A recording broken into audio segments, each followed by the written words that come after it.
Do you ever wonder why you start seeing Halloween decorations in stores on display everywhere in the middle of summer? It totally stresses me out. If you're anything like me and you're a planner, I feel like this fast forward in time makes me feel behind in the planning of these events, Halloween, Thanksgiving, Christmas. It's kind of a nightmare sometimes, but I promise you, these brands are not doing this to stress us out.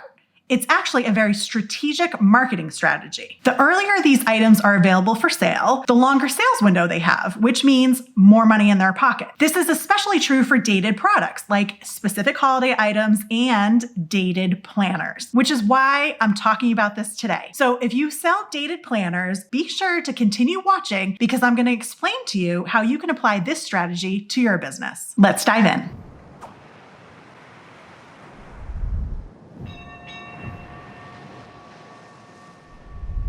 Hey there, I'm Heather Harris, founder of Copper Bottom Design Co., a boutique product development agency that helps entrepreneurs just like you create beautiful planner products and get them manufactured overseas. So today we're talking about the timing of launching your products and what to launch when. And my analogy of the Halloween decorations coming out way too early in the year is perfectly fitting for dated planners, or if you sell any dated or specific holiday items. You see, if Halloween decorations, for example, don't sell, the brands need to either toss them in the garbage if they have specific dates on them, or put them in storage for the next year. Either way, this is going to cost the business money. Now, with dated planners, for example, you don't have the opportunity to put those in storage for the next year. You have to recycle them, give them away, have flash sales, do whatever you can do to get these products sold before their timeline expires. So as you start selling your planners or expand your product line, I want you to keep this in mind. You should be launching any new products at least 2 to 3 months in advance of their start date or usage date. For smaller occasions like Valentine's Day or Pride, the 2-month window is probably just enough to get away with. You don't really need a super long lead time for these smaller holiday events. But for your big launches, your yearly or academic planners in the back to school time, New Year's time, you definitely want to give yourself a little more time to sell those things, and the 3-month window is best for those. And especially with planners, you need to keep your customers' planning style in mind. So a lot of people that are dedicated to using their planners every day, in the fourth quarter of a year, they're going to start needing to plan things for the first quarter of the next year. So in October, they might get an invitation to a party or a wedding, and they want to put those dates in their calendar for the next year. So hardcore planners, which should be your customers, right? Because we love that audience who want to eat up all our planner goods. You need to keep those people in mind that they may be straddling 2 planners at the end of the year. So the sooner you have the next year's planner available, the better off they'll be and the happier they'll be. To make your planning easier, I'm sharing all of the dates that we use for our clients at Copper Bottom. You ready? Grab your favorite notebook and pen, and let's start taking notes. We recommend launching products within the quarter that the holiday falls into or your planner start date. And this is the guide for that 2 to 3 month window. This will maximize your selling time and your profits. So let's dig deeper into each quarter. Q1. January, February, and March. The items you'll be selling in this quarter of time is Valentine's Day, Easter, or any undated planner products. For Valentine's Day, you want to launch in January. That's like that 1 month to 2 month window that those products will be available for that specific holiday. I'm not so sure customers will be looking for Valentine's Day items in December. It's much more of something that comes top of mind after the New Year celebrations. Easter is another good one. This tends to fluctuate each year. Easter could be in March or in April. So I recommend you start selling your Easter products in February or March, kind of depending on when that holiday falls that year. Now, I have a pretty big philosophy on undated planners. Of course, you can start selling those any time of the year, but what I think is an undated planner can take the place of your dated planners once those sell out. So if you're selling a dated planner, in an ideal world, you want those to sell out by the end of the year or sometime in January or February. You can still be selling those products at full price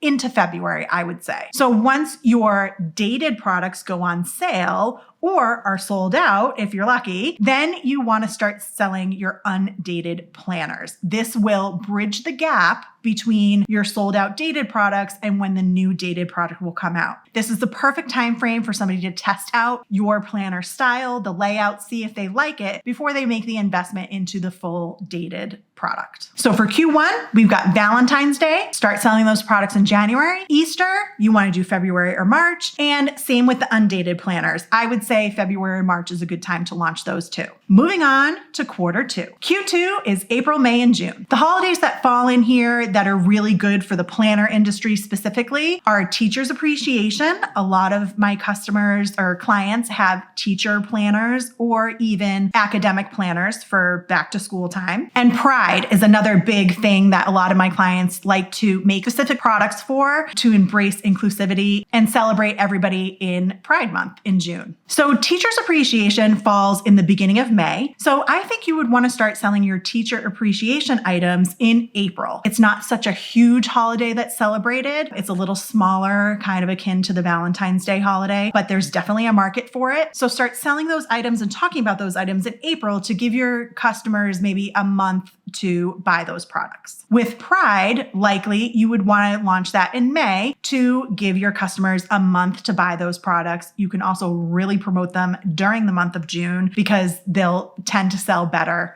during the current month that holiday celebrates the whole month long for. And then back to school and academic planners, I say you launch those in May. Usually academic planners start in July. So that gives you a good 2-month window for that academic time frame to start selling your products before people are going to use them. A lot of academic planners also start in August, but here's another pro tip.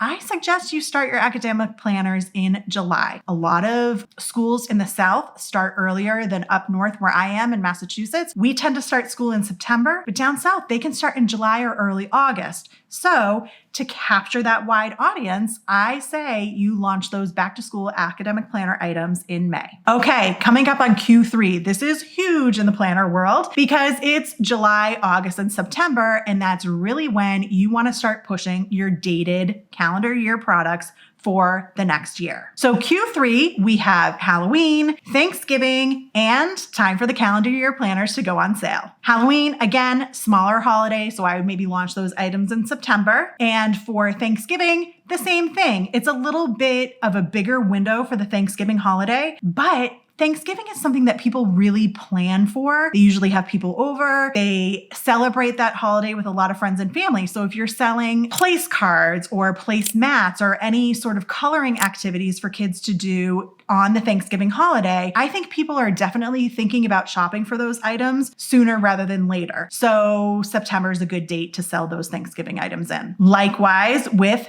calendar year planners. It's September right now as I'm recording this video, and all of my clients are starting to launch their calendar year products. It's a frenzy. It's very exciting in the planner industry. And if you want to be part of that hype, I suggest you launch your calendar year products in the month of September. And like I said earlier, selling in the mid-September really captures the audience of those diligent planner people that could be straddling those two planners in the end of the year to capture all their dates moving forward. And then we get down to Q4. Q4 is our October, November, and December. Here, you're going to want to prepare for Black Friday, Christmas, and that New Year's resolution fan base. Black Friday items, I would launch in October. If you're going to have any promotions, start talking about those sooner rather than later. I feel like that Black Friday window of just the weekend after Thanksgiving has creeped up to the week before Thanksgiving. The philosophy is to kind of give people a rest after Thanksgiving and an opportunity to spend time with their family instead of shopping. So we do kind of see Black Friday and that holiday craze of shopping creep up in the beginning of November. So it's pretty smart to start promoting your items and having them available for sale in October so you can really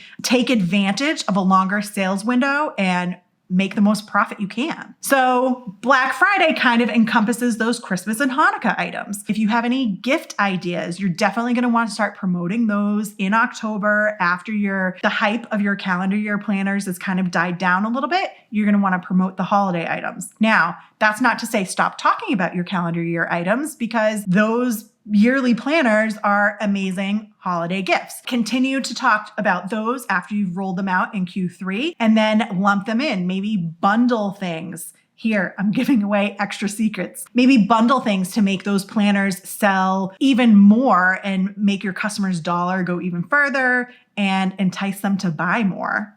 So that was a secret hot tip that I wasn't planning on telling. And then the New Year's resolution items. I think those can be October, November. People start thinking about, oh, what's my resolution going to be for the new year? What's my word going to be for the new year? Or my focus or my goals? And hardcore planners, like our audience, definitely start thinking about what they're going to work on and what their goals are going to be for the new year. So capture that thinking ahead of time. Get them when they're super excited about planning for this new goal, achievement, or maybe even a new lifestyle. You want to get them while they're excited and maybe even incorporate those kind of New Year's resolution gifts into their holiday shopping list. So there you have it. That's basically a laundry list of what I think should be launched at what time. I hope this was helpful to you and a good guide for when you start planning your business launches for next year. If I've got your juices flowing about new products to create now that you know when to launch them, check out one of my recent videos on 2023 planner trends. Maybe some of these ideas will help you create your next hit product. See you next time.